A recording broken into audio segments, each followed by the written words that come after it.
महबूब जी अहमद जी नाथ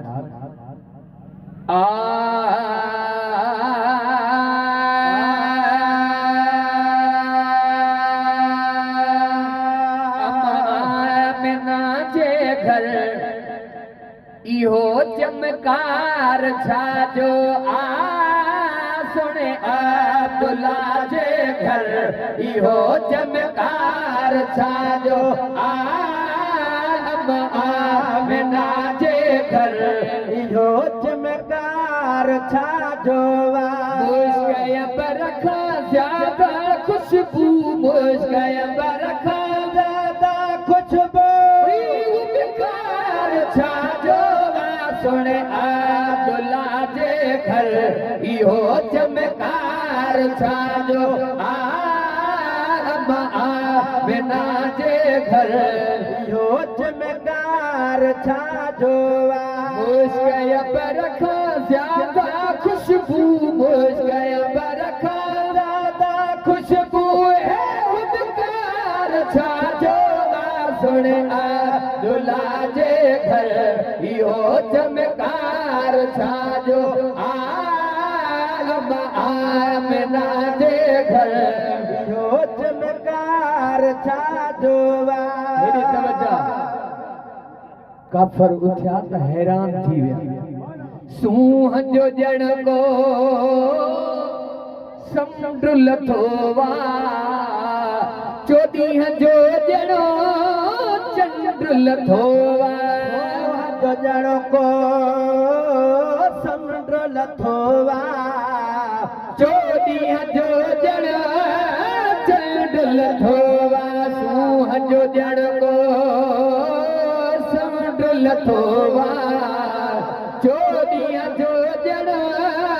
चंड लथो वा नूरानी बरसात चधारी नूरानी बरसात चधारी नूरानी बरसात चौधारे नमस्कार छाजो सुने अब्दुल्ला जे घर इहो चमकार छाजो अमीना जे घर इहो चमकार छाजो तवज्जो आहे न उम्दा ऊनो ही न ॾिठो वा अॻ में नमूनो ई न ॾिठो वा उम्दा ऊनो ही न ॾिठो वा अॻ में नमूनो ही न ॾिठो वा नमूनो ही न ॾिठो वा हर हर थदड़ी हीर खुले पई हर हर थदड़ी हीर खुले पई हर हर थदड़ी हीर खुले सत्कार छाजो अमीना जे घर इहो चमकार छाजो अमीना जे घर इहो चमकार छाजो